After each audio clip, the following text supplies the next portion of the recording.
اللهم وفقنا لما تحب وترضى وبعد. السلام الله عليكم ورحمته وبركاته.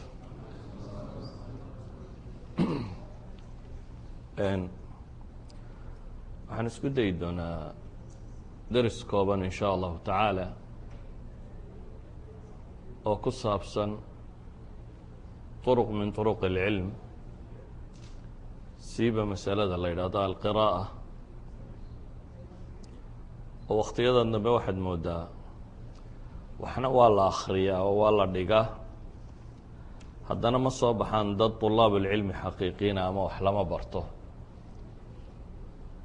aqoontii meelaha lagu waday cilmi dhagood bay dhaafi weyday, wuxuu dadku dhagahan ka dhagaysto. marka waxaan rabaa inaan waxoogaa soo bandhigo ku saabsiisan salafi اlumma ama ummaddii muslimiinta ahayd culamadeedii iyo dadkeedii hore, iyo bal siduu ahaan jiray wax akhriskooda ama wax akhriska say u qiimeyn jireen ama say uga faa'iideyn jireen. waa inuu barbar dhigno wadcigan casriga ee maanta lagu nool yahay iyo sida dadku ay u isticmaaleen, siiba dadka muslimiinta ama caalam ulislaami. ugu horeyn waxaynu naqaanaa qur-aanka ilaahay subxaanaه wa tacaala wixii ugu horeeyey uu soo dejiyey, say culamaaء اlxadiis tilmaamayaan awal ma nazl oo qur-aana waxay ku tilmaamaan gaaru lxiraa markuu ku jiray inay ku soo degtay suuradda iqra bismi rabbika aladii khalaq. ilaahay uu nebi moxamed leeyay calayhi الsalaatu wasalaam iqra bismi rabbik, akhri la leeyay nebi moxamed calayhi الsalaatu wasalaam. qur-aanka iyo waxyiga iyo waxaa lagu soo dejiyey akhri, walxaal aad kaalmaysanayso ama ku bilaabanayso isimka rabbiga, ama akhri adigoo magaca rabbiga ku akrinaya, yacni idankiisa adigoo ku akrinaya, rabbi subxaanaه wa tacaala uu ku wakiishay. ama akhri ilaahay magaciisa laftiisa akhri. saddexda tafsiir baa sheekh catiya salim fii adwaaءi اlbayaan uu saaraya. ayan kaanat shanta aayadood ee ugu horeysa ilaahay subxaanaه wa tacaala laba goor buu ereyga iqra'a soo celiyey. iqra bismi rabbika aladii khalaq, khalaqa اlinsaana min calaq, iqra warabuka alakram aladii callama biاlqalm callama اlinsaana maa lam yaclam. saddex shay baa rabbi subxaanaه wa tacaala halkan uu ku tilmaamaya. mid waa masalaة اlqiraa'a oo la soo celceliyey, oo ilaahay leehay subxaanaه wa tacaala marka hore iqra bismi rabbika aladii khalaq, khalaqa اlinsaana min calaq. mar kale la leeyahay iqra warabuka alakram. mar saddexaad la leeyahay aladii callama biاlqalm callama اlinsaana maa lam yaclam. laba shay oo kale oo cilmiga ilaahay subxaanaه wa tacaala ugu mano sheeganaya dadka, iyo inuu qalamka baray inay wax ku qoraan. suurad kaleo qur-aanka ka mid ah rabbi subxaanaه wa tacaala wuxuu ku dhaaranayaa qalinkaasi wax lagu qorayo, nuun wاlqalmi wama yasturuun. qalinka iyo waxay qorayaan malaa'igtu baan ku dhaartay baa rabbi leeyahy subxaanaه wa tacaala. suwarka kale ee isla makiga ee weliba dhowrkaa sannadood ee ugu horeeyay soo degay, faqra-uu maa tayasara min alqur'aanka baa ka mid ah. idan markaad eegto qur-aanka wixii ugu horeeyey nebiga kusoo dega calayhi الsalaatu wasalaam waxay ahaayeen wax ka waramaya cilmi iyo qiraa'o iyo qalim, iyadoo la og yahay bii-ada uu ku soo degtay inay ahayd abcad bi-a can اlqiraa'ati wاlqalami wاlcilm. nebigu calayhi الsalaatu wasalaam dadkii uu la noolaa iyo bulshadii uu ka dhashay waxay dhahdaan min mucjizaat bay ka mid tahay in ummad aan qalinku qiimo ugu fadhinin oo cilmigu qiimo ugu fadhinin oo jaahiliye ku dhex nool, waxa koowaadee loo sheega uu noqdo qalimka iyo wax qorkiisa looga waramo. oo hadduu ahaan lahayd meel haqaafa taalloo cilmi yaalaan oo caynkan oo laga waramo markaa qalin iyo wixii la nooca, waxaa la odhan kari lahaa de waa min waxyi lbi-a, waa wixii environmentka laga ogaaday. laakiin waa environment dadka wax qoraaba fara ku tiris yihiin, jahliguu tiro badan yahay, aqoone aanay jirin. waxaad ka garan kartaa inta badan ilaahay subxaanaه wa tacaala ee qur-aanka kusoo celceliyey masأalaة اlcilmi iyo fawaa'idda ku jirta iyo waxaasi ma rabo markaa baabka inaan ka warramo laakiin waxaan rabaa inaan tilmaamo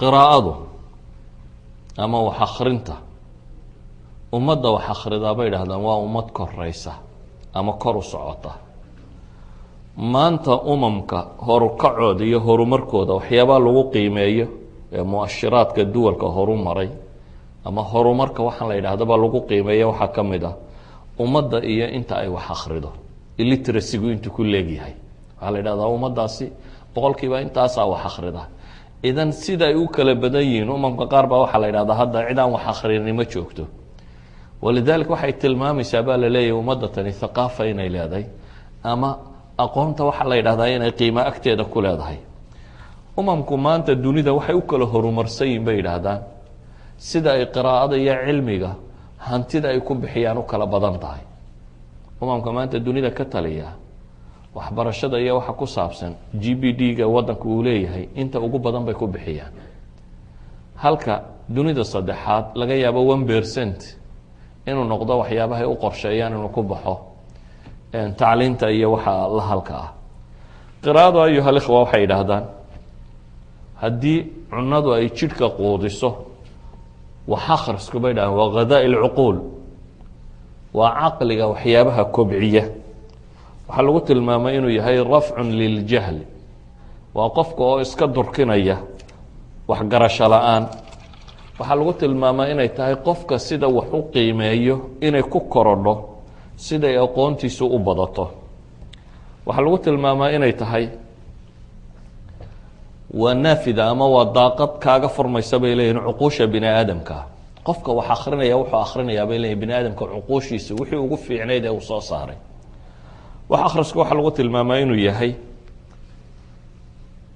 waxaan xuduud iyo zamaan toona lahayn qofka bay dhahaa cimrigiisu waa wax yar oo tirsan laakiin qofka wax akhriya waa ziyaada fi lcumri bay dhahdaan waa qof cumrigiisa kororsanaya waa ziyaada fi tajriba waayo waxa aada akhrinaysaa wuxuu kordhinayaa tajaarib qofka kani uu ku helay 10 sannadood buu hal kitaab ku qoray idan 10 sannadood ee cumriga ka mid ahaa adigu waxaad ku akhriday dhowr saacadood baad waxaad ku heshay 10 sano wax qiimahoodu uu joogay in la sameeyo ayaa adigu waxaad ku heshay dhowr saacadood walidaalika waxaa lagu tilmaamaa zamanku xad ma leh oo waxay leeyihiin aqoontu wax akhrisku waa qofkoo isku dayaya dunida intii maskax soo martay inuu la sheekaysto cabaaqirat alcaalam maanta markaad maktabaddaa tagtee kutubta islaamiyiinta aada akhrido waxa weeyaan wixii caqli weyn muslimiinta soo maray wixii ay qoreen kaanama aad imaamu shaafici iyo raggii la nooc ahaa la warramayso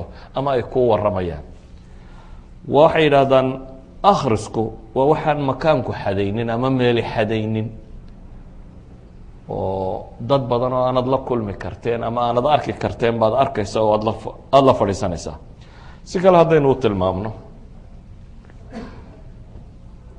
waagii hore cilmiga shafaaha quraa lagu qaadan karayay inaad qofka u tagto oo aada afkiisa ka soo dhegaysato laakiin markii ay dadku wixii ay cilmi hayeen waraaqa geliyeen ay gudaha ku qoreen waxaa fududaaday inaad wakti kasta aada dib u heli karto xataa iyadoo aan lahaynin aqoon-yahankii ama sheekhii ama khabiirkii waxa kan qoray iyadoo aan lahaynin in si fudud loo heli karo ummadda markaa aan abnaadeeda iyo dadkeedu mustawaha aqoontoodu aanu mid kor u socdo ahayn waa ummad bay yidhaahdaan maanta caalamka la joogo aan la socon karaynin bale caalamkan cusub waxay yidhaahdaan xataa mustawaha xoogsigu wuxuu ku xidhmay bay yidhaahdeen mustawaha aqooneed ee aada leedahay oo dadka wax aan akhrinin waxna qorinin shaqooyinka inta usoo hadhay baaba maxduuda bay yidhahdaan waxaa shaqaba soo hadhay uu qofku qaban karo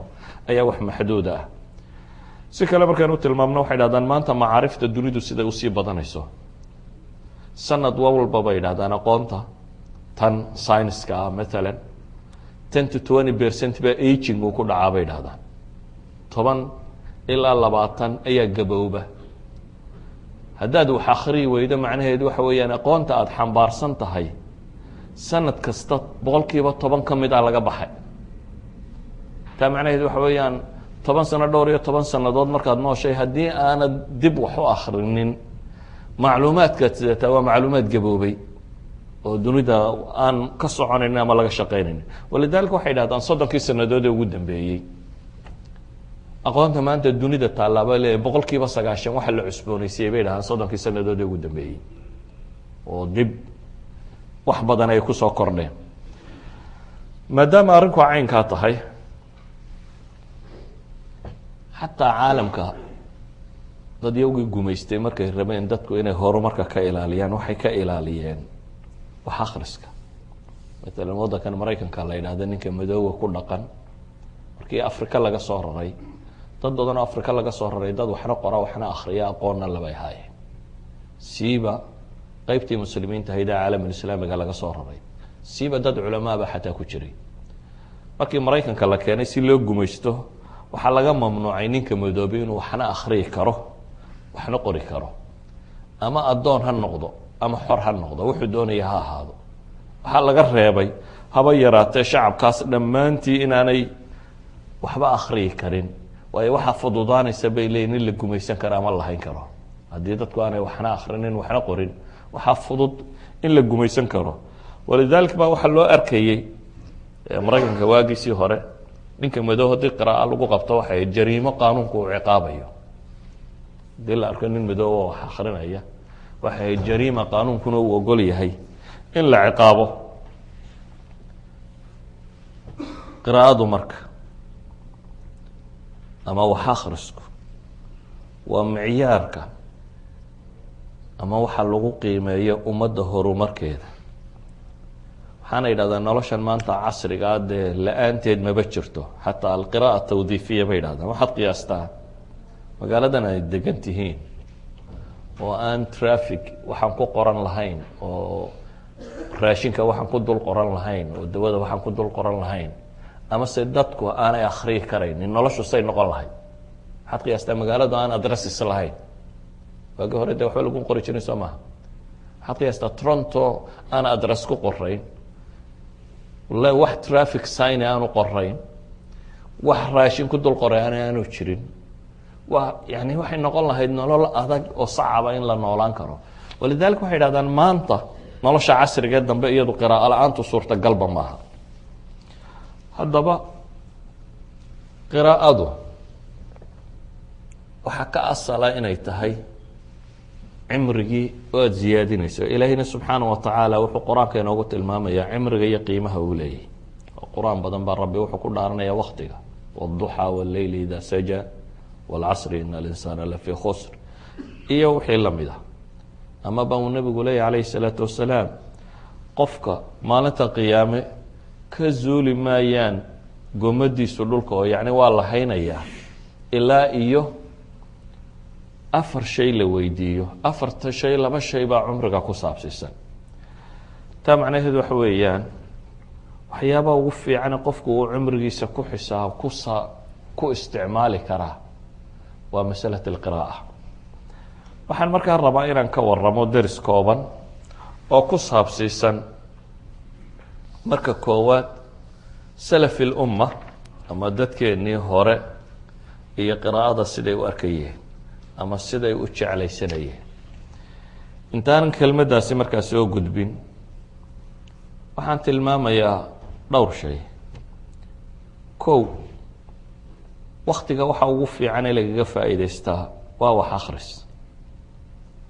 waxaanay u arkayeen culammadii muslimiinta ahayd qiimaha waktigu uu leeyahay iyo intaajka uu soo saari karo. waxa ugu badan ee lagu soo saara mithaal, haddaad maalintii rubuc saac ka yar wax akhrido, rubuc saac intuu leegi rubuc saac more than 10 pages baad akhriyi kartaa. qofka ugu gaabiya qiraa'o, qofka ugu gaabiya caadiga ahi maalintii haddaad 10 page akhrido sanadkii misaad akhriyaysa? sanadku 365 maalmood soo maahay. waxaad akhriyaysaa 3650. that means akbar mawsuuca ayaad sanad ku dhamayn karaysaa.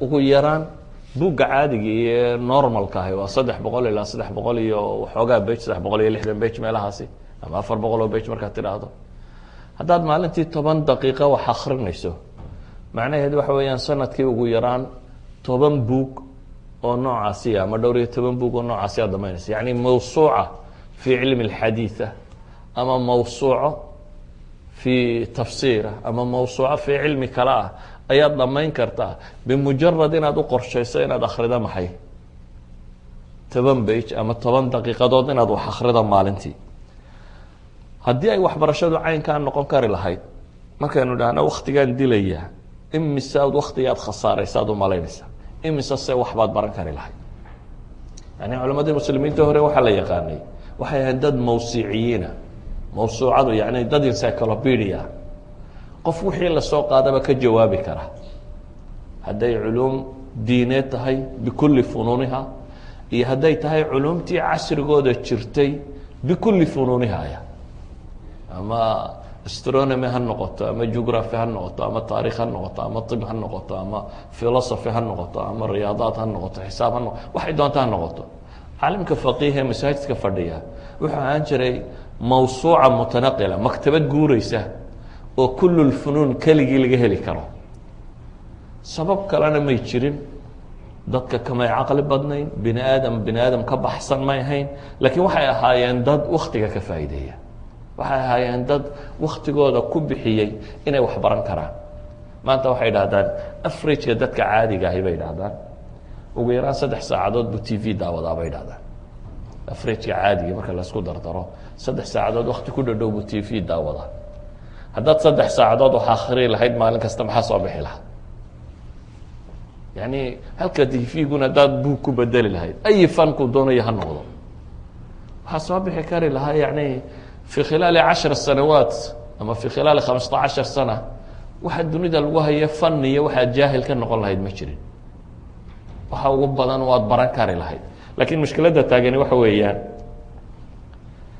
waxaan dadku ku bixinin koow waktigaan laga faa'iideynin laba waxaan la xadidin hadafka qiraa'ada dadka badh waxbay akhriyaan laakiin waxay akhriyaan waxaan faa'iido badan lahayn waxaa la yaabaa kulli yoom 2 majallo ama 3 jariidadood inuu akhriyo min 3 4 5 6 bage inuu ka akhriyo maalin kasta waxaa laga yaabaa waxaan macno badan soo kordhinaynin inuu akhriyo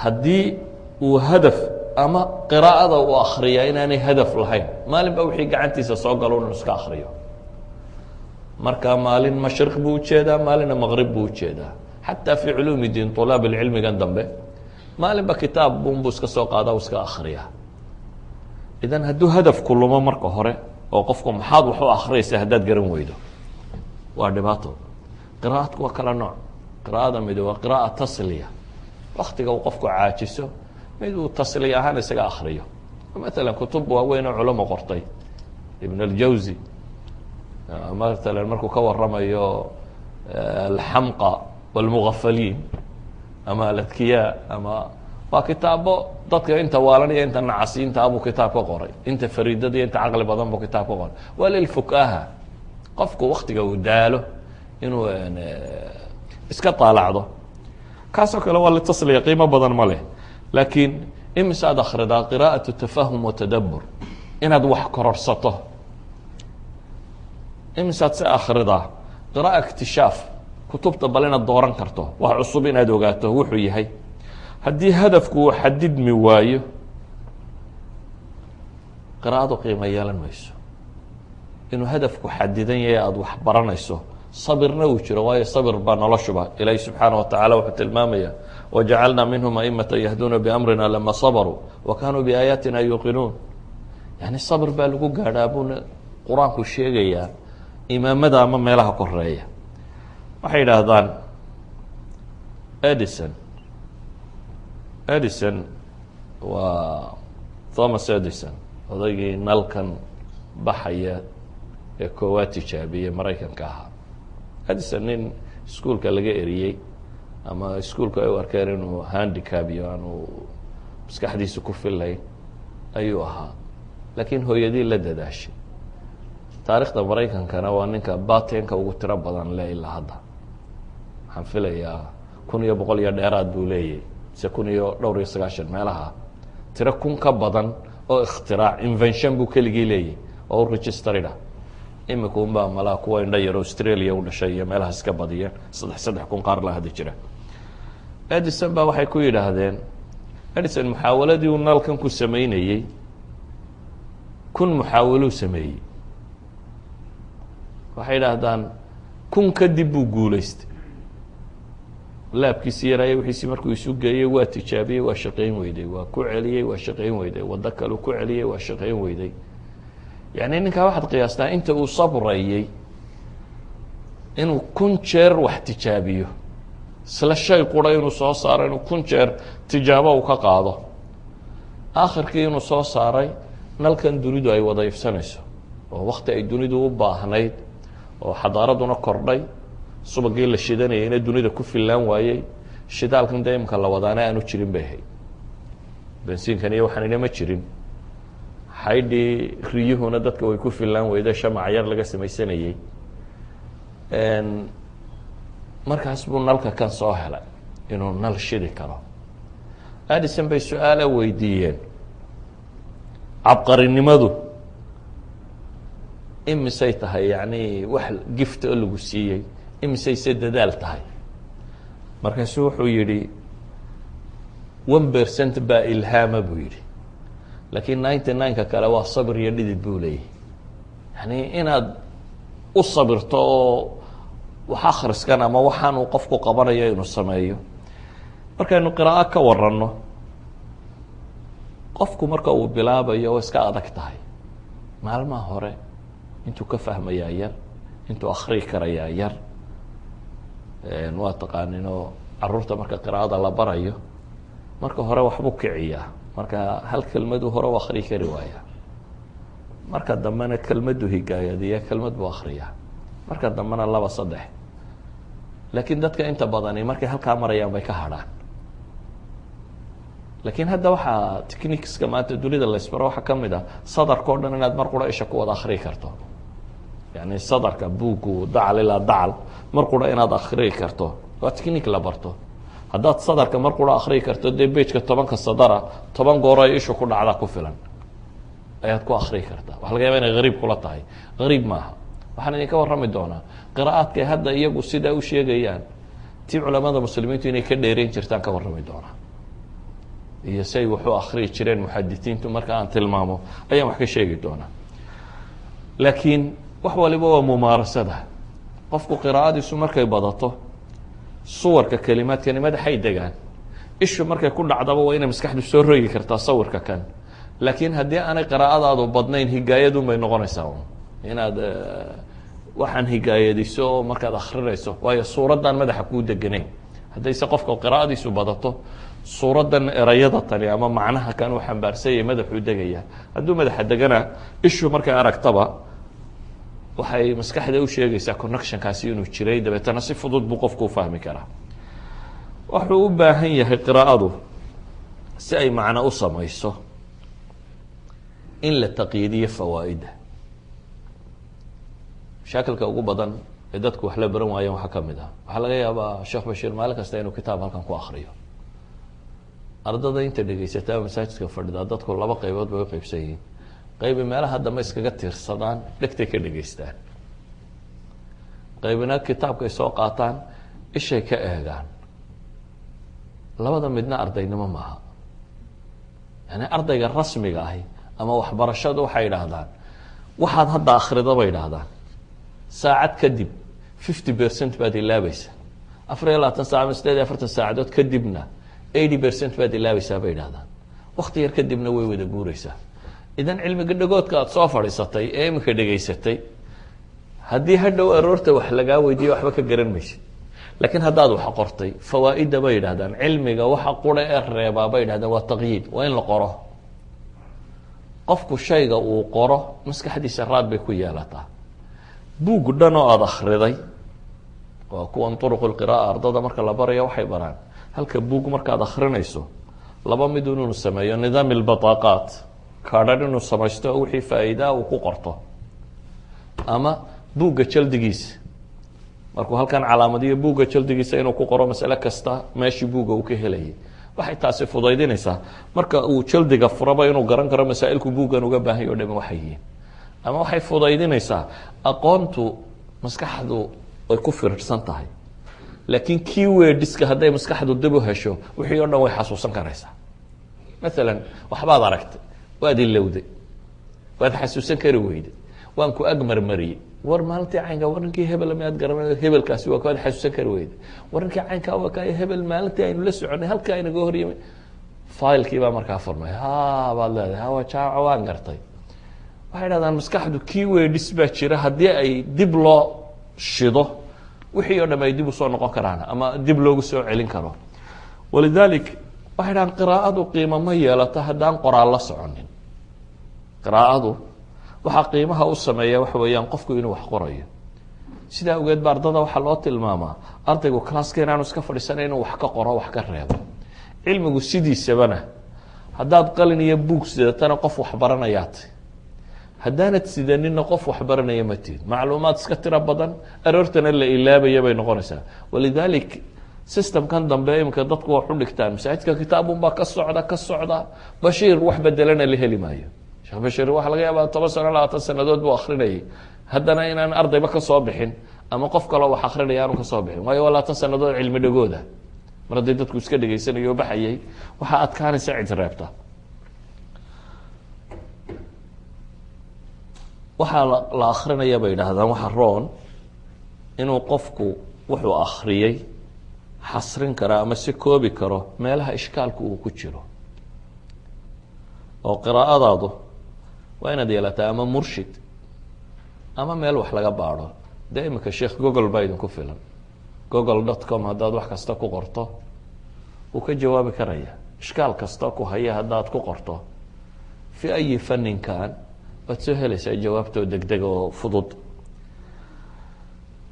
laakiin sideedaba waxaa la yidhahdaa cilmigu marka koowaad wuxuu ku jiraa bay dhahaan fi butuuni اlkutub aqoontu kutubta gudahooday ku jirtaa laakiin furayaashu waxay ku jiraan baa la yidhaha biaydi اlmucalimiin aw biaydi اlculamaa cilmigu buwaagtu ku qoran yihin laakiin qofku wuxuu u baahan yahy inuu furo helo furuhu waa fani kastoo aad baranayso musطalaxaadkiisa hore terminologigiisa qawaaciddiisa asalka inahaasi haddaad si fiican marka hore u fahamto waad kori kartaa markaa haddiise aad inaha hore u fahmi kari weydo waxaa kugu adkaanaysa inaad hore u korto lidalika ayuha اlkhwa waxyaabaha dadka qiraa'ada ku adkeeya waxaa ka mid ah iyagoo aan tadaruj samaynin ama aan korin ama meel aan loogu talagelin inuu ka bilaabo waxyaabaha se fudaydiya waxaa ka mida bay idhaahdaan inuu qofku ku celceliyo walidalik baa adiibkii masriga caqaad la odhan jiray baa waxay ka hayaan wuxuu idhaahdaa 3 kitaaboo fiican inaad akrido waxaa ka roon buu yidhaahdaa kitaab fiican inaad 3 jeer akrido yani hal kitaab inaad 3 kitaaboo fiican akrido waxaa ka roon buu leeyahy hal kitaab inaad isaga qura 3 jeer ku celiso yani kulama qiraa'adaadu tikraarkeedu uu bato dadku iminka masaladaasi aad bay ugu yartay kitaabku beri dhegaystay ama beri akriyey wuxuu ku biiraa shalafka lama soo qaadka ah saa daraaddeed waxaa laga yaabaa markaad maktabadda eegto kutubta taalloo dhan inaad wax ka dhegdhegaysatay laakiin midna inaad wax ka garanaynin waayo inuu wax sugmaa waxay ku xidhan tahay bay dhahaan kathratu tikraar inta lagu celceliyo ardaygu classka fadhiya cilmiga soo dhegaystay hadaanu hadhow ku celcelin inta goora ku celceliyay unbuu sugnaanshihiisu ku xidhan yahi markaan eegno culamadii hore siday u dadaali jireen maalan waxyaabaha keenaya inuu qofku aqoonta si fiican u barto waxaa ka mid a inuu biographiga akriyo siiba nawaabiqdii cilmiga siiba dadkii culamada muslimiinta ahaa مثلا haddaan tusaalayaal idin siiyo alkhaiib اlbaghdadiy waa nin caalima oo funuun badan caalim ku ahaa fan اlxadiiثna alxaafidu fii casrihi ahaa isagoo baqdaad jooga ayaa waxaa loo sheegay baqdaad inuu soo galay sheekh la yidhahda ismaaciil ibnu axmed الdariir ismaaciil ibnu axmed idariir waa kitaabka bukhaari la yidhahda ragga wariyey. kashmiheni ayuu raggii ka wariyey ka mid yahay.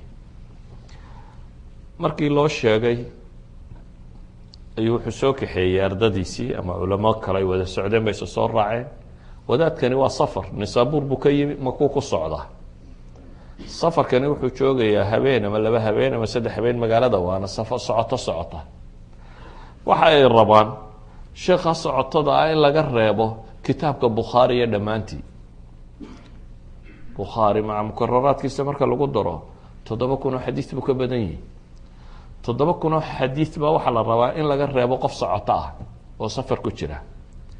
habeenkii koowaad bay u yimaadeen maqribka ilaa salaadii subax ayay ku akhriyeen. yani salaaddii maqrib markii laga baxay bay akhriska bilaabeen. alkhatiib albaqdaadi baa akhrinaya, sheekuna kitaabkiisu haystaa wuu u saxaya, ardada kalena kutubtooday haysataa way saxanaysaa.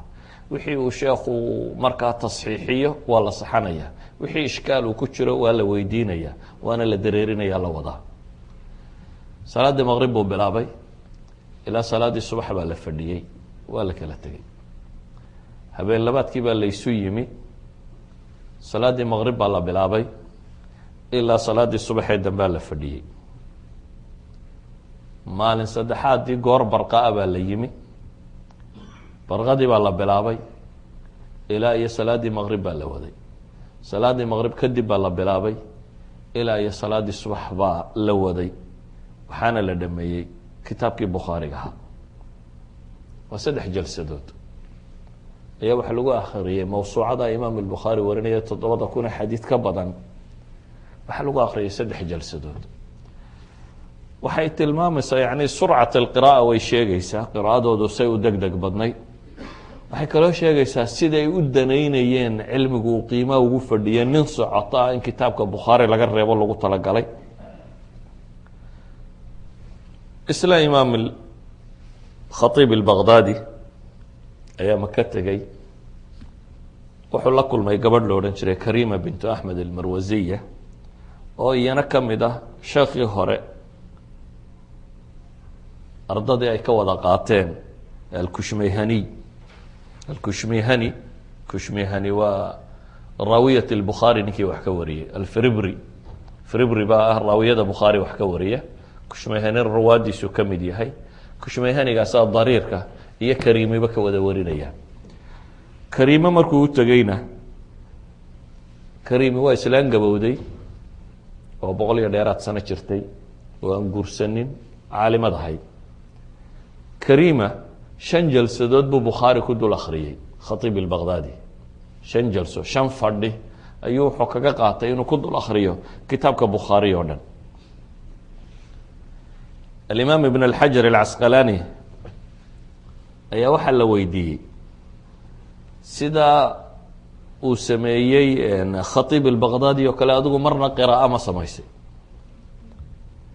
wuxuu yihi maya, laakiin aniga qiraa'adaydii bukhaari aan sheekha ka qaatay anigu 10 majlis baan kaga qaatou leeyahay, 10 fadhi oo qura. laakiin haddii la isku wada dari lahaa buu yihi 10ka fadhi ay xidhiidh noqon lahaayeen sidaa uu khatiib albaqdaadiba tiisu xidhiidhka u ahayd, tiradu way ka yaraan lahayd buu leeyahay. intuu ku qaatay in ka yar ayay noqon lahayd. markaasuu hadalka sii wada wuxuu hi walakin ayna athuraya min athara. laxuhu xidigaa la yidhahdaa xaggay ka joogaan ciidda. waayo khatiib albaqdaadi buu yihi qiraayadi akhriskiisu fii gaayati sixa waljawda buu ahaa buu yihi. waa qiraa'o aada u saxiixa oo qurux badan bay ahayd buu leeyahy, oo loo faa'iideynayana ardayda dhinacyadiisa joogta oo uu maqashiinayay majliska dadka joogo dhami si ay wax u saxdaan. ibnu xajar saxiixu muslimka oo isna intaan leeg axaadiis ku dhodhowa 5 majlis ayuu 2 maalmood iyo badh ku qaatay. safar buu galay alxaafid ibn xajar alcasqalaani. wuxuu gaadhay dimishqa, magaalada dimishq. maktabad buu tegey, waanu soo noqonayay. dabeetana wuxuu is yihi maktabadda tan intaa wada qori kari may sida akhriyo ka faa'iidee. 2 bilood iyo bil thuluthkeed 1/3 yacni waa tiro ka yar 80 maalmood ayuu wuxuu ku akhriyey 100 volume 100 mujalad ayuu wuxuu ku akhriyay 2 bilood iyo maxay.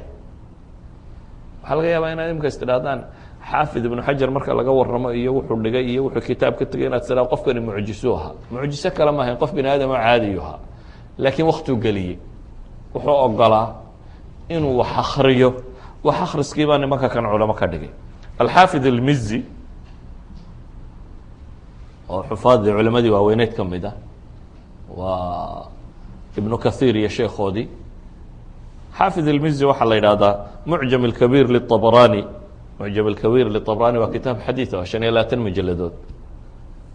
isaga 60 majlis buu ku akhriyay baa la yidhahaa. 25 majaladood kitaab ka samaysan ayuu 60 fadhi oo lasoo fadhiistay buu ku dhameeyey. waxay tilmaamaan alxaafid alciraaqi,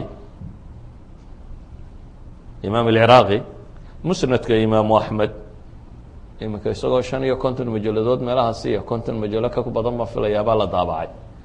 musnadka imaamu axmed 30 fadhi buu ku dhameeyey oo ku akhriyey. waxaad meeshan ka arkaysaa qiraa'adoodu kow surcada ay lahayd, sida qiraa'adooda u dheereynaysay ay sariica u ahayd. waxaad kaloo ka arkaysaa siday hamiga u hayeen inay wax bartaan, ay ugu dadaalayaan inay wax akhriyaan. waxaad kaloo ka arkaysaa kutubta iyo waxa kani siday u yaraayeen ee qof socota in kitaab dhan laga reebo loogu dadaalayay. mararka qaarkood inay kitaab xifdiyaan ama xejiyaan. ibnu caطaya waxaa laga sheegaa bukhaari inuu 700 oo jeer akhriyay. waxaa laga yaaba haddaynu isweydiino miyuu nagu jiraa mid bukhaari marna dhameeyey? halkaa maktabaddu iska saaran yihi. ibnu caطiyana wuxuu tilmaamaya ibnu caطiya inuu 700 mara inuu akhriyey.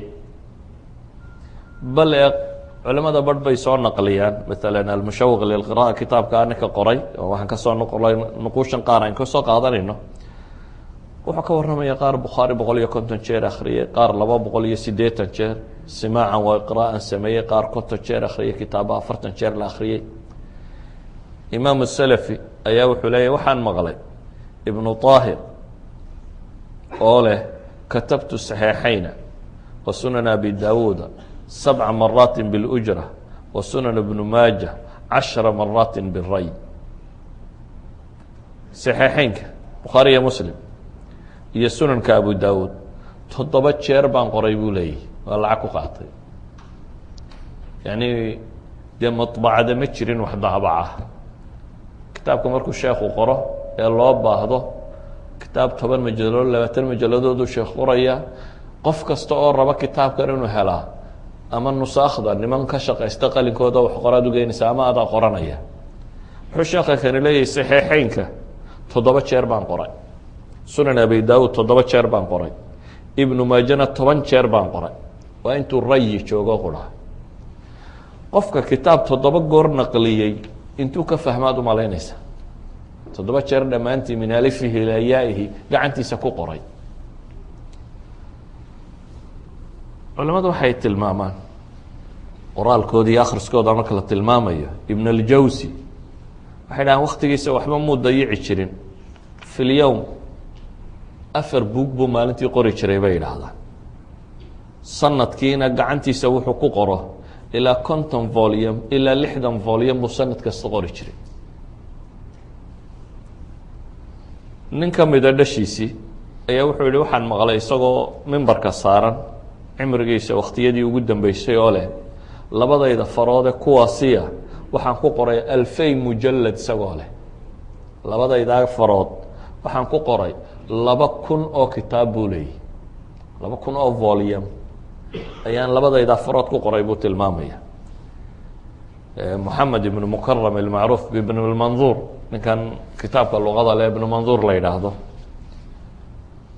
waxa ay tilmaamaan mukhtasaraadku ka tegey kitaabadu soo koobay.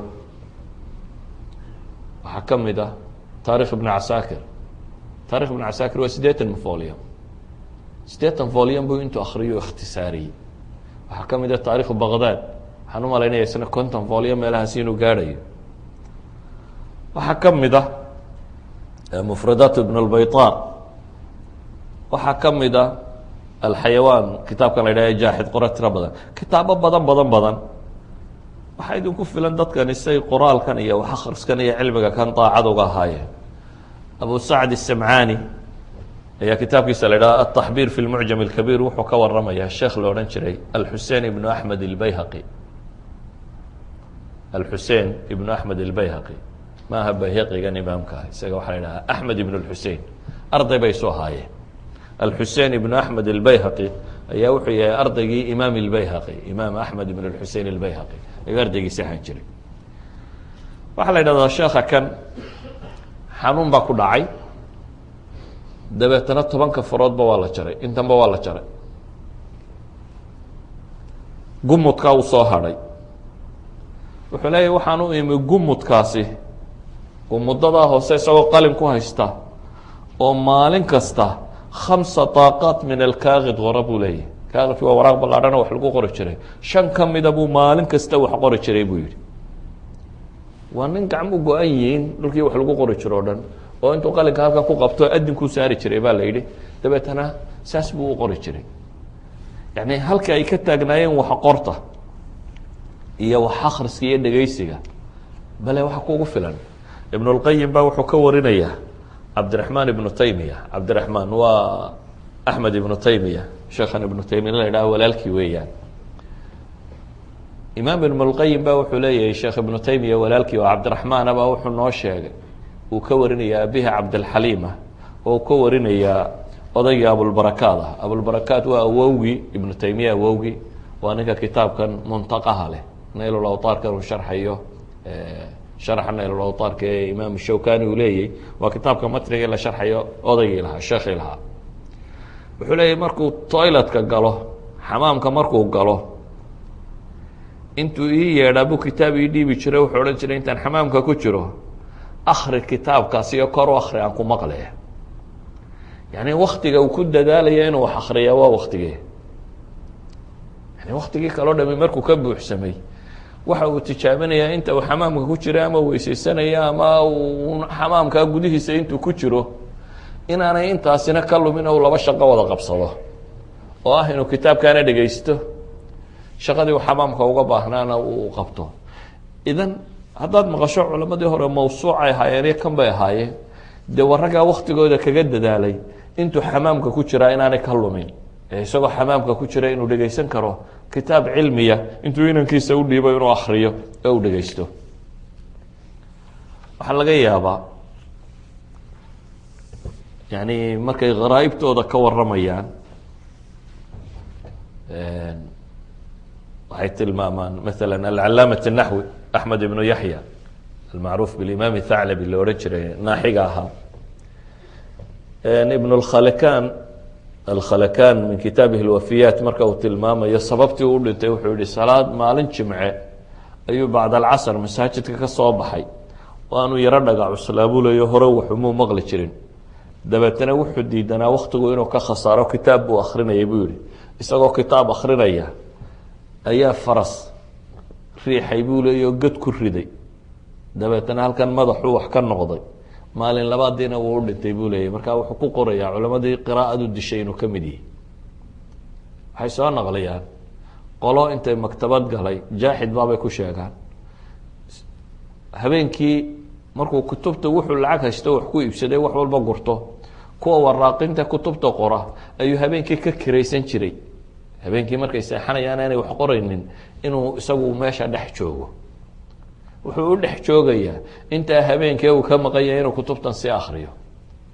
jaaxid waxay dhahdaan markii dambe maktabadiisaa ku duntay oo dishay, kutubtiisu u dhintay bay idhahdaanba.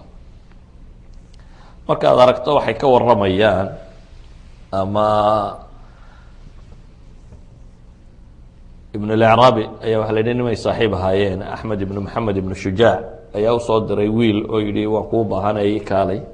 markaasu wuxuu ku yihi qolo reer miya baan acraabaan la yaro sheekaysanayaaye, markaan dhammeeyo ayaan kuu iman doonaa.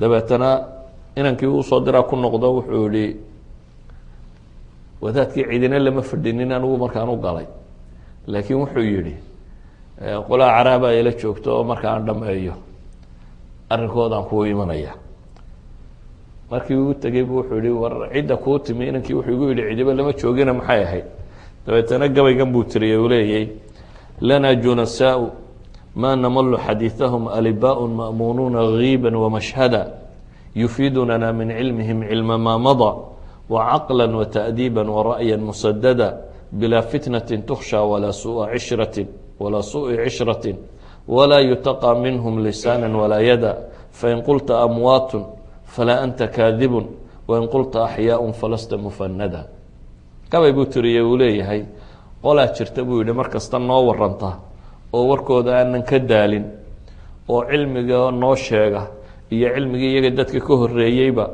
caqli iyo adab iyo ra'yi fiicanna noo kordhiya oo aan dhibna nagu haynin oo wax fitnaan aanan uga baqaynin carab wax dura iyo gacan wax dhibtatoona aan lahayn kuwaasaanu la fadhinay haddaad idinku tidhaahdaan meyd bay ahaayeenna run baa sheegteen buu yidhi oo been maydan sheegin haddaad tidhahdaan waa nool yihiinna war laydinku diidayma yacni kutubaan haystay buu leeya waxbaan akrinayay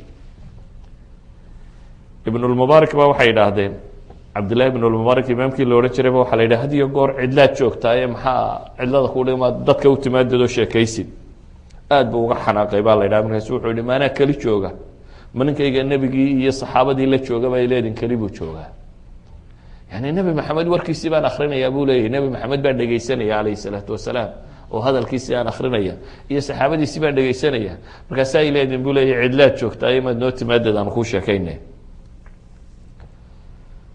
akhwati fi lcaqiida qiraa'adooda iyo akhriskoodu aljaaxid baa wuxuu leeyahy waxaan maqlay alxasan allulu ninkii la odhan jiray oo waa abi xaniife saaxiibkii oo le buu yihi 40 sannadood maan seexanin maalin iyo habeentoona ilaa iyo kitaabku isagoo laabtayda saaran mooyaane waxaa laga yaabaa inaad tidhaahdaan dadka hore waktigooda ay iska haysteen oo wax mashquuliyo badan baan jirin aan culimadii mucaasiriinta ahaydba wax ka tilmaamno alimaam jamaaludiin alqasimi waa tafsiirkan maxasin ta'wiilka la yidhaahdo sheekha qoray tafsiir baa la dhan oo mujaladaad badana waa sheekh reer dimishiqa buu ahaa kitaabkiisa la yidhaha alfadl lmubiin wuxuu qoraya waqad itafaqa lii bixamdihi tacaala ilaahay mahadiya waxaa ii sugnaatay oo ii dhacday buu yihi صaxiixu muslimka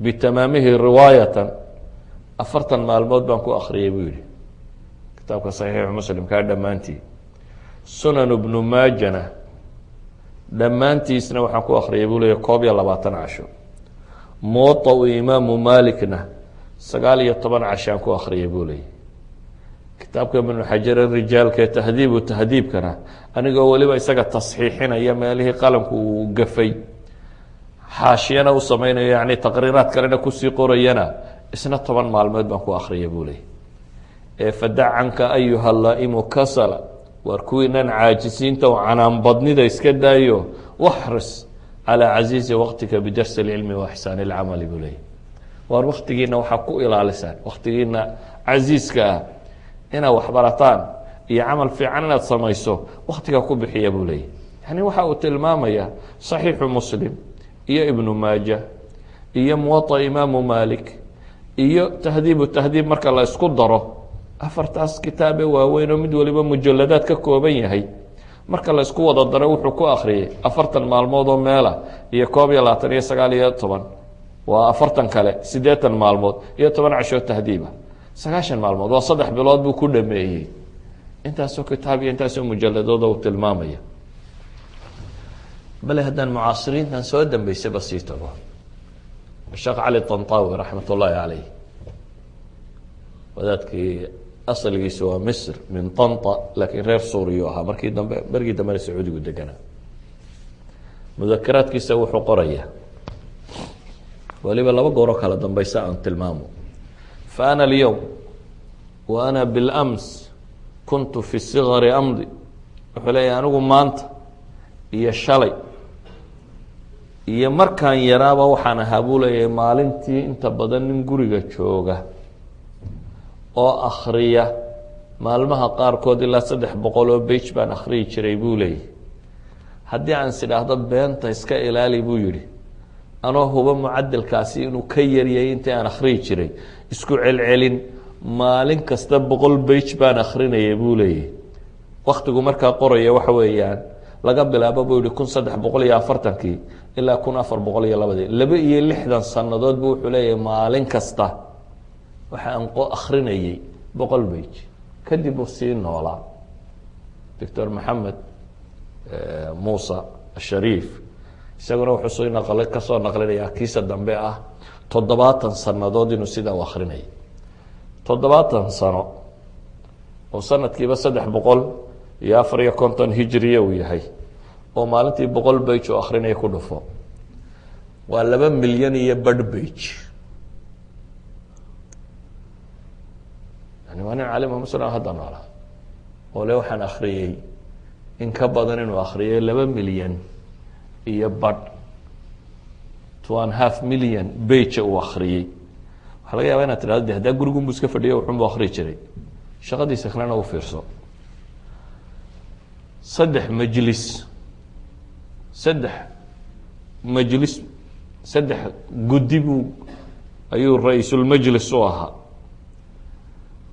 kuliyadda jaamacaddana waxbuu ka dhigayay muxaadaraad buu ku lahaa. secondary schoolka qeybta ragga iyo qeybka dumarkabana waxbuu ka dhigi jiray. yani culamada tawaaducooda u firsay inaga waxa laga yaba ninka professor noqday jaamacadda taga meel ka hooseysa inaanu aqbalin wax ka sheego waa professor ilaa ninkani jaamacadda macalin buu ka yihi haddana secondary school hablaayo secondary school inama ah labadaba waxbuu ka dhigaa. khudbadda jimcana wuu akhriyaa muxaadaraadkana wuu jeediyaa idaacaddana duruus joogtaa buu ku leeyahay. jaraa-idka soo baxana waa kaatib maalin kasta maqaal qora. intaasoo shaqo isagoo haya oo maalin kasta kaatib journalist oo maqaal qoraya ah idaacadda maalin kasta barnaamij kuloo soo daynaya ah oo barnaamij idaaciya leh muxaadaraadka masaajidda iyo dhulka laga akrinaya jimcaha khudbad leh 2 iskuul iyo jaamacad 3daaba wax ka dhiga 3 urur guddoomiye ka ah ma 3 gole guddoomiye u ah ayuu haddana mucadalkiisa qira'a intan u ahaa 2 milyan iyo badh u akhrinayay. ta macnaheedu waxa weeyaan culamadii hore haddaad maqasho waxbay barteen ama xifdigooda fiicna ama caynkana dad wax akhriya waxna qora bay ahaayeen dad waktigooda qiimeeyey bay ahaayeen. alfaribri raawiga imaam albukhaari kitaabkiisa ka wariya wuxuu leeyahy imaam albukhaari baan gurigiisa ugu tegey anigoo la jooga buu yihi buu habeen qura 18 jeer buu kaco faynuska shito wax qoray buu yihi. yani bukhaari kitaabka bukhaari un la yidhaahdo dabeetana dadku ay u qaataan qof iska mucjiso ah oo cerka laga soo tuuray oo isagoo aan dadka u ekeyn. bukhaari qof bani aadam oo caadiyu ahaa laakiin maca xifdihi isagoo aaya fi lxifdi ahaa ayuu haddana wuxuu ku bixinayey intuu seexdo ayaa wax ku soo dhacaan ama waxbuu xasuustaa wuu soo kacaa wuu qoraa waxbuu baxdiyaa waxbuu qoraa. habeen quro aan la jooga buu leeyahy ayuu 18 jeer nalka dib u shitay. culamadii muslimiinta hore iyo dadkii muslimiinta hore markaa fii casrihim cusuurtan aynu ka waramayno yurub waa cusuuri dulaamkeedii waa markii ay medieval periodka ku jirtay. maktabadooda ugu weyn 170 kitaab baa yaalay adiiradii ugu caansanayd. in wax la akriyo daayo wax la akriyaaba ma olin xoogaagaa yare buugagto injiil ka warramayaa yaalay. xataa falsafadan greega imka ku faanaan may soo gaadhin waayo falsafada greego can ariiq alandalus bay marka dambe uga timi kadib bay dib ugu noqdeen asalkeedii. iyadoo caynkaasiya ayaa caalamulislaami maktabaadka caadiga ee yaala waxay ahayn bilmalaayiin waxaasoo milyanina madbacad quro daabacday ma jirtay gacan bini aadan baa qortay. yani marka la eego qurطaba marka la eego maxaa la idhaha qaahira marka la eego dimashq marka la eego baqdad bale marka la eego casrigii dambe waxay noqotayba waxay madaxdu isugu faanto oo xataa qiraa'aadkan gharaaibta ragga laga soo naqliya madaxda ka mid a alma'muun oo kalea ka mid a andalus kuwii haystay umawiyiintii qaar ka mida yani xataa madaxtooyada caynkan wax looga akriyi jiray caalam alislaami markuu sida tan wax u akrinayay wuxuu ahaa dad hogaamiye fi kuli اlfunuun waxay ahaayeen mawsuucaat culamada joogtaana dad wax kasta ka jawaabi kara waxay ahaayeen dad waxay qorayaan khatiib ilbaqdaadi markaynu nidhaahno kitaabu intan ku akriyey de haddana wuxuu qoray ma min fanin fi cilmi اxadiiث ilaa kutubu ka leeyahy ilaa la yidhahda ciyaal bay dadku u yihin bal e taarikhu baqdad magaalada baqdad taarikhdeeda qura ayaan filaya inuu konton majalo ka qoray inuu ka waramo baqdad iyo wixii caalim soo mariya wixii kitaab lagu qoray taarikhu baqdad inuu ka waramo ayuu konton majaladood konton volume ka qoray caalam alislaami waktiguu horu marsanaa waxay ahayd waktigii qiraa'ada iyo akhrisku jirtay hadda waxaa jira waxa weeyaan labaduba waa lumeen wax qorkuna wuu lumay haba dambeeye wax akhriskiiyo waxbarashadii baa luntay waxaa laga yaabaa ragga halka jooga masaajidka in labaatan sano la fadhiyay 20 sano waa in khabiir lagu noqdaa bay ahayd maca dalik aqoonta waxoogaa la dhegedhegeeyey laakiin waxaa aada u liita oo aan marnaba dadka muslimiinta ee dambe ka faa'iideynin waxa weeyaan waa waktigii dariskan waxaan uga dan lahaa un inaan tilmaamo fursad baa haysataan maanta haddii cilmiga loo lugeyn jiray ama loo daali jiray ama hadalxufaad baa wuxuu tilmaamayey 2 jeer mise 3 jeer buu leeyahay ibnu xibaan caalim alxadiid ayaan kaadideeda u cabay buu leeyahay markuu haraadee wax kale oo cabo waayey ayuu leeyahay baan kaadideyda cabay aimo kale waxay tilmaamayaan kulaylkiisay u socdeen in ay kaadi dhiig kaajeen waxaana waxay ahayd cilmi raadin la raadinayay raggan cilmigaa qoray ama akrinayay lug bay ku ururiyeen imaam albukhaari bukhaaru ka yimi bukhaari waa samarqanda agteeda samarqanda waa duwalkan yaryar imka raashinka ka go-ay halkaasuu lug ka soo bilaabay lugtu halkaa ku yimi ayuu caalam alislaam oo dhan ku maray wixii cilmi lagu hayay baqdaad intaasoo jeer soo galay dimashq intaasoo jeer galay qaahira intaasoo jeer galay makiya madiina intaasoo jeer galay waxaasoo dhan waa la lugeynayay cilmina la raadcaynayay lug baa lagu wada maray iyadoo cilmi la raadcaynayo o aan mar quro ahayn iyo 2 iyo 3 intaasoo jeer loo kala lug qaadoo la maray nin hal xadiid ayaa intaa loo lugeyn jiray maanta se cilmigu intuu batay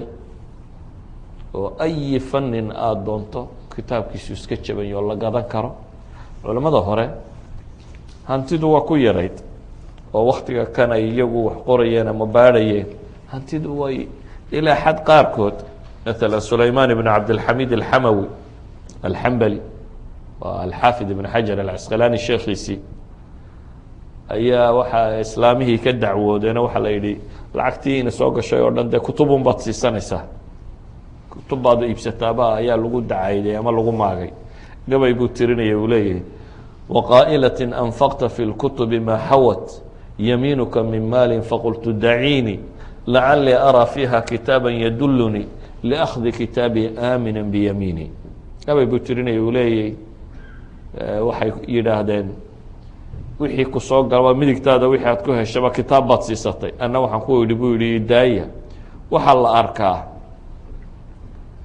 waxoogaa kitaab aan ka bixiyey inuu noqdo aakhiro ka sababa in kitaabkayga midigta layga siiye axadulaimana wuxuu ka warramay iyadoo xaaskiisu ag joogto wuxuu ka warramay nin kale oo ay saaxiib yihiin oo dhowr dumara qabay oo iyo inaanoy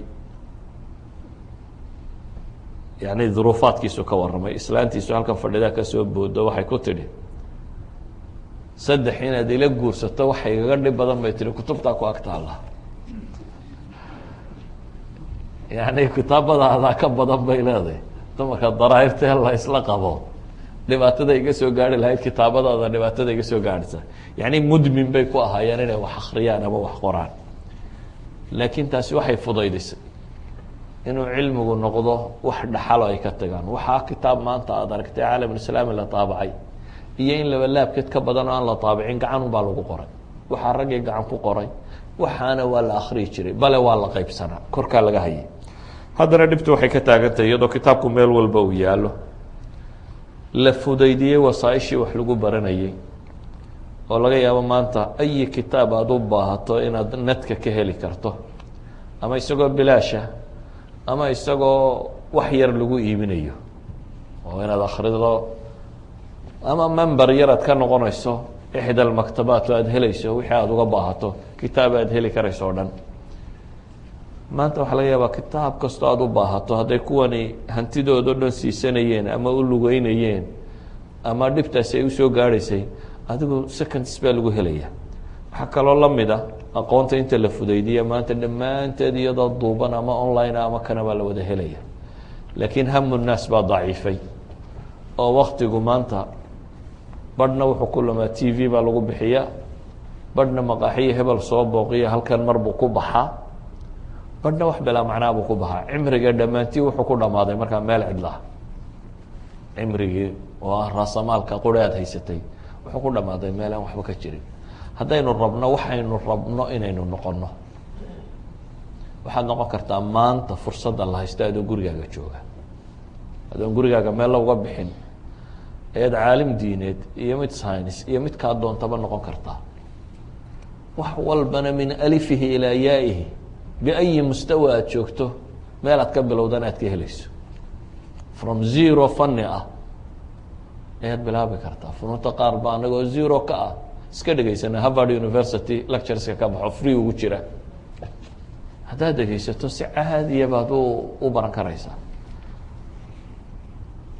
siiba dadkiina north america jooga, waxaan is leeyahay aakhiro wax badan ilaahay uu idin weydiin doonaa, waayo wax fursad badan oo aan dadku haysanin, internet bandwidth ka ballaadhan kuwa caalam kale lagu isticmaalo, fursad aada u tiro badan oo waxbarasho ay agtiina taalla.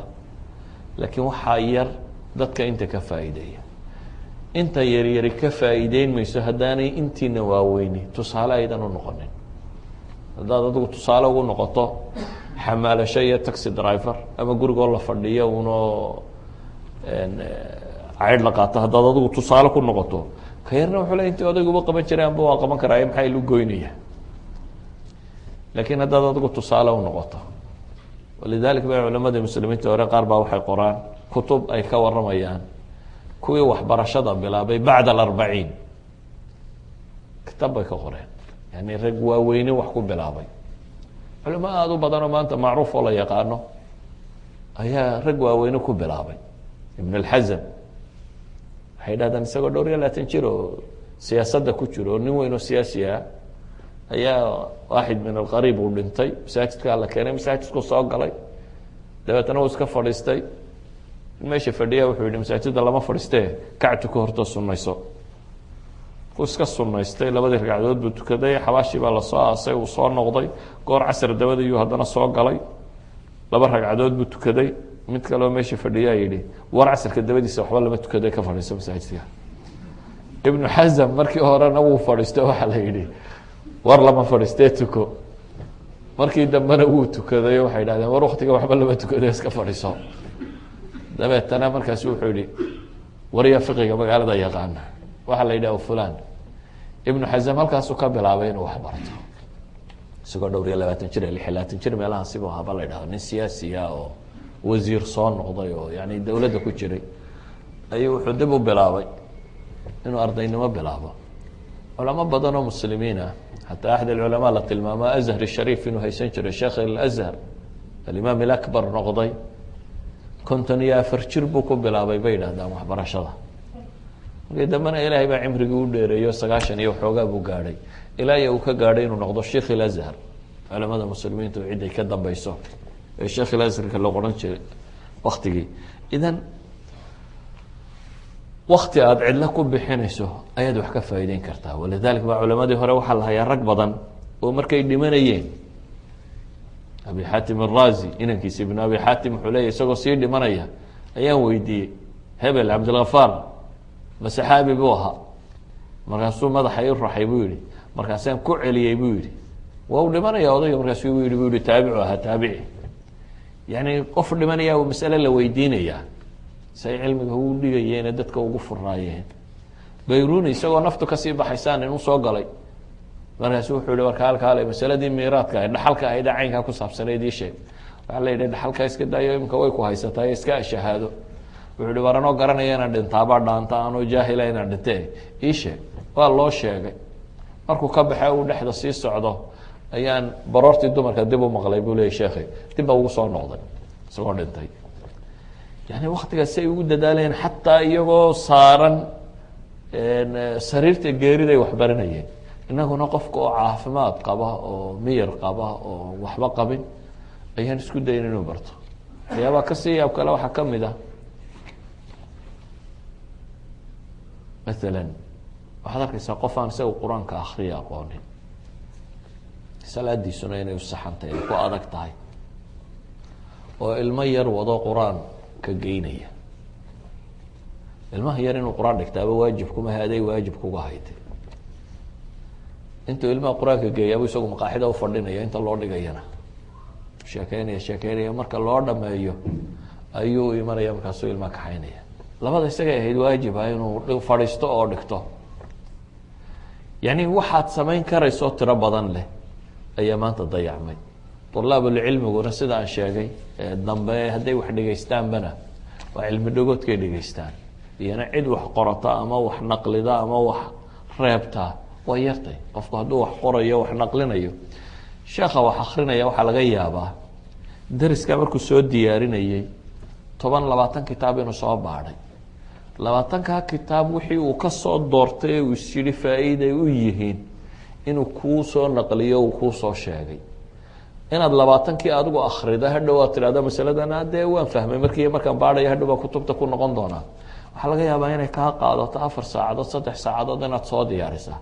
laakiin haddaad markuu sheegayo aada ka qorato, waxay suurtogalaysa 3 saacadood 4 saacadood waxaad soo baadhi lahayd inaad si fudud aada u reebi karto ama aada u taqyiidin karto. walidalika ayuha alikhwa, waxaa laga yaabaa dadka badhana isleeyiin war wadaadku daraskan maanta akriyay de waa kuwii yaryarka loo akriyi jiray. laakiin anigu waxaan isleeyahay waa daras loo akriyi karo qof kastoo muslima. qof yar iyo qof weynaba wuu u baahan yahay inuu waxbarto oo muslimi. ummadda muslimiinta ahna inta ay waxbarataa unbuu horumarkeedu ku xidhnaan doona. inta ay waxbartaana waa markay waxbarashadu wax caada ay naga noqoto, wax noloshaada yowmigaa kamid a. inaad shaqo tagtaa noloshaada yoomiga ku jirtaa, inaad wax cuntaa noloshaada yoomigaabay ku jirtaa, inaad musqusha gashaa noloshaada yoomigaabay ku jirtaa. qofka muslimka waa inay noloshiisa yoomigaa ku jirtaa inuu waxbartaa oo waxbarashadiisu ay kortaa oo hore u socdaa. wallahu aclam billahi towfiiq. asalaamu calaykum. alaykum salaam.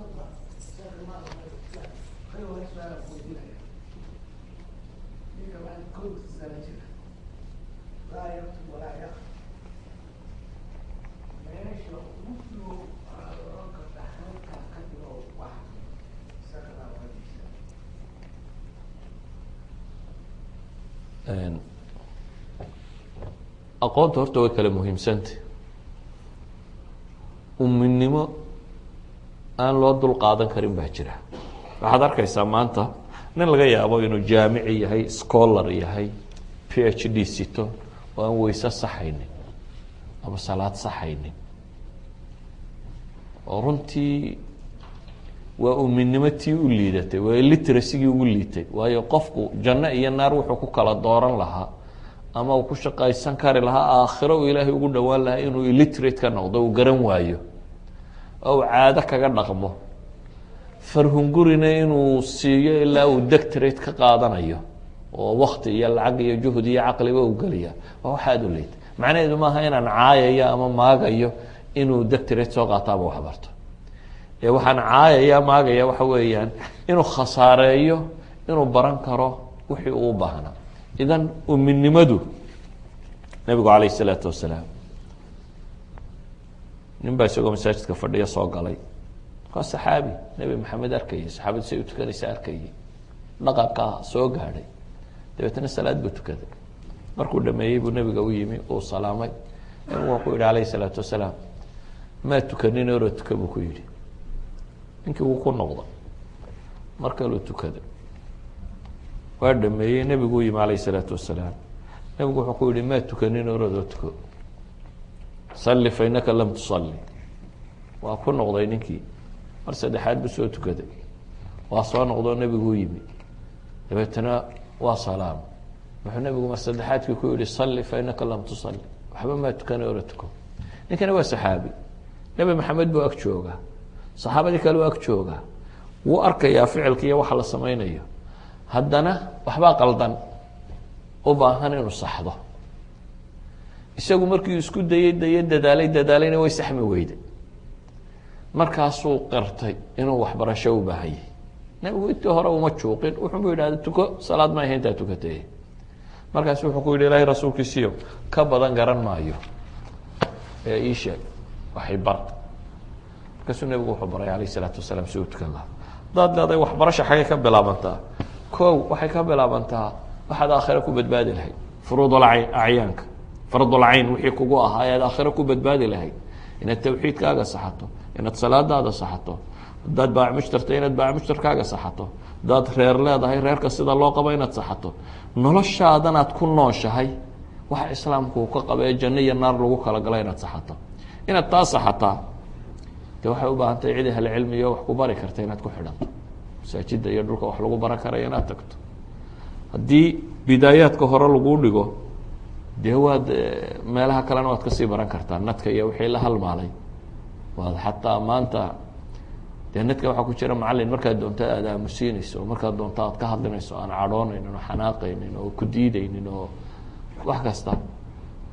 waa dhib waa yaro leeyo tarkiiskaa ka lumo dadku inta badan, dumarka u badan qolada bahlada dhegeysto iyadoo kijada ku jirto unbay shidahadhan waxay tiraa kitaabkaa waa dhameeyey, bariiskaanay karinaysa kijada agteedu buu ka baxayay. laakiin haddii si caadiya uu qofku tarkiis siiyo uu soo jeesto oo uu ku talagala inuu waxbarto waxbuu baranaya. marka waxaan uga jeedaa waxbarashada rasmiga ah kow furuudulacyaanku ka bilaabantaa. wixii aad aakhire lagu weydiinaya ad ku badbaadisa inaad barato, kadibna wixii kale ziyaada inaad barato.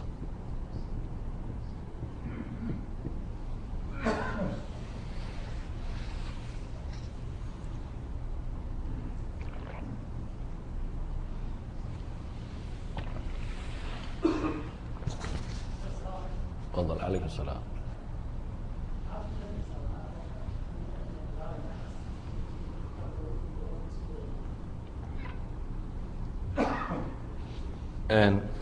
aqoontu qofba meel bay u joogtaa, qofbana meel baa looga bilaabaa. waxbarasha gebigeedba saddex shay horta haddaad hesho waxbaad baran kartaa, wuxuu doonaba wuxuu ha ahaado. saddexda shay ee waxbarashadu aanay ka maarmin waxa weeyaan curriculum, manhaj aada raacda inuu jiro. haddii aad maalina bukhaari in kasoo dhegeysato, maalina tirmadiga dhegeysato, maalina riyaad saalixiinka dhegeysato, weligaa wax baran maysid. waa inuu jiraa tasalsul manhaji oo la raaca. cid kastoo dunida fani kasta wuxuu doonaya ha noqdo, wax kastoo bini aadamku uu ku talagalo inuu bartaa, manhaj la raacaa jira, silibas la raaca waa inuu jiraa oo halkaana ka bilaabma xaggaana aad ku dhamaynayso. waa marka koowaad. wakti muxadadina waa inuu jiraa, waxa iska madaxa furan le lama barto. hadaad tirahdo waad baran doontaa ee maalina dhegeyso maalina kasoo noqo waxba baran maysid. waa inuu time fixida yeeshaa. kitaabka kan waa inaad ku tala gashaa maalan 2 bilood inaad ku dhigato. waa inaan 2 bilood saad ugu dhigan lahayd waa inaad jadwalkeedii dejisaa. thats why iskuullada iyo jaamacaadka iyo waxa kan loogu sameeyey teeramyada iyo waktigaaba inuu qofku intaasoo chapter ama intaasoo bug u dhigto. hadduu iska furan yahay waad caajisaysaa. maalin waad bilaabaysaa, maalin waad joojinaysaa, maalin waad kusoo noqonaysaa, maalin waad ka tegeysaa. wuxuumaad arkaysaa un iyadoo sanad kaa tegayo aad weli buuggii dhamaynin. marka waa inuu curriculumku wakti go-aan leeyo aad ku tala gasho inaad barato. ka saddexaad waa macalin ama murshid ama mushrif waxaa doonta dheh, inaad leedahay cid guidance ku siisa. waxa haddaad bilow tahay waxaad u baahan tahay macalin rasmiya. haddaad waxoogaaga hore soo baratay waxaad u baahan tahay cid guidance ku siisa, markaa kuu tilmaamto kitaabada aada marayso, waxa aad adeegsanayso, wixii kaa qaldamo ama aad fahmi kari weyda ama aad saxi kari weyda aad kula soo noqoto kuu saxa. waayo macalinku 3 shayba uu kuu qabanaya. waktiga wuu kuu koobaya oo waxaad adiga fahamkeeda iyo akhriskeedu saacada kugu qaadan lahayd buu rubuc saac kuugu sharxi karaya. 2 wuxuu kaa ilaalinaya inaad si qaldan wax u fahamto. waxaa laga yaaba adigu intaad masalada akhrida inay isku kaa dabarogto aad si kale u fahamto waxa meesha ku qoran waxaan ahayn adigu aad fahamtid. laakiin haddaad macalin leedahay wuxuu kaa saxaya inaad si fiican u fahamto. 3 waxaa laga yaabaaba inaad fahmiba kari weydo. macalinku wuxuu fudaydinayaa inuu ku fahamsiiyo. idan wax badan aad u baahanto macalin keenaya. haddaad markaa bilowga joogto kama maarantid macalin rasmiya. haddaad meel hore joogtana waxaad u baahan tahay cid guidance ku siiso aad kolba wixii aad akhrisanaysay ama aad waday ama aad baadhaysay aad kula noqoto wixii kugu adkaada. 3daa shay haddaad isla hesho qof kastaa wax uu baran karaa markaa. halkaad ka bilaabaysaa halkii wax kuu joogeen bay ku xidhantay. macalinkaaga markaa u taga aad rabto inaad wax ka daraasayso isagaa ku qiimeyn doono ku odhan doona waxaad u baahan tahay waxa iyo waxa inaad barato ee halkaa kasii soco. عليكم السلام.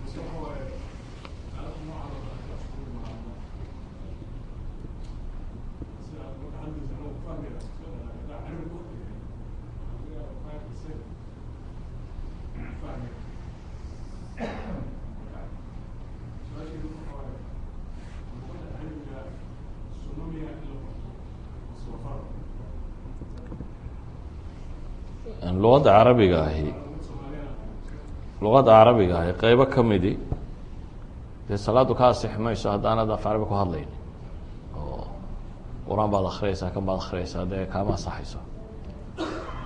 haddaad rabto inaad dee si fiican wax u fahamtana wax waliba luqada asalkee uu ku qoran yahay baa loo tagaa. luqaadku sidoodaba laakiin waabay baari yar ahaayeen imika maaha. waxaa laga yaaba dadka inta ugu badan inay halkan yimaadeen iyadoo ingiriisi aqoon soo maha. course 6 months 7 months buu bartay dabeetana wuxuu noqday qof ingiriisiga saa caadiya uga hadli karaa. maanta luqaadku maaha barrier. af chinese haddaad rabto inaad barato just a course of 9 months ayaa kugu filan. adigoo luqada ka umiya haddaad jaamacadda timaado dee intensive course baa lagu siinaya kadibna jaamacadaad fadhiisanaysaa. maanta haddaa idinku halka jooga laydin ihahdo jaamacad jarmala laydin diray jarmal baa wax ku baranaysaan intensive course yaroo 9 months baad geli dabeetana jaamacaddaad fadhiisaan. marka luqadu wax weyn maaha. afku doonaba ha noqda ma carabi ha noqda ma ingiriis ha noqda ma qofku hadday wax kaga xidhmaan luqo tii hungurigu nagaga xidhmay dee wada baraneed jannada ku xidhantay maynan baran karaynin. ya yani luqadu problem weyn maaha qofka bini aadamka inuu luqa bartaa. luqaadka caalamka maanta aad bay u fudud yihiin. qofka u xidhxidha un languageyada kamida kuu doonaba ha noqdee inuu wax ka bartaana si fudud buu u baran karaya.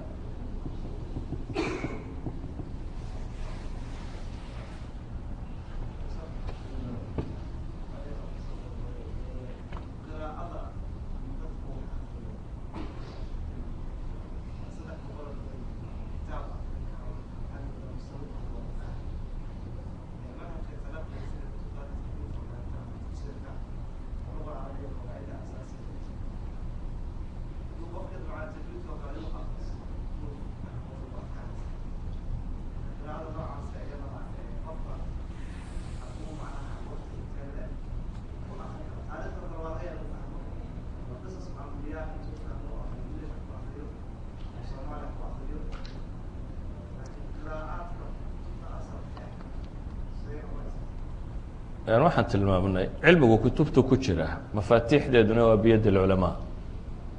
aqoon-yahankaa furahaya. culumta badh iyagu inaad qof carabkii kala kulanta mooyaane buug lagama qaato.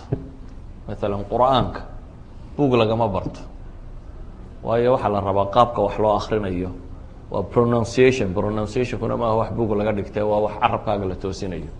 marka markay noqoto qur-aan inuu qofku baranayo soo akrinayo dee waa inuu cid kala kulmaa. culumta kale markay joogto isku wada mid maaha culumtu, qaar qiraa'adooda fududay baa jira, laakiin cilmi kasta waxay yidhaahdaan baysiga waa inaad cid kala kulantaa, oo cilmi kasta wuxuu leeyahy musطalaxaad u gaara, qawaacid u gaara, oo haddaanad baysigaa si fiican u fahmin ay adag tahay inaad hore u socon karto. marka sababta ay u leeyihiin culamadu cilmigu kutubku u yaalla, laakiin furayaashooda waxay ku jiraan bay dhahaan biyad alculamaa. waa inaad furihi heshaa, markaad furaha hesho wixii ka dambeeya ayaad kori kartaa, socon kartaa. filaya waqtigii salaada gaadhay. subxaanaka allahuma bixamdika laa ilaha illa anta astaغfiruka wa atuubu ilayk.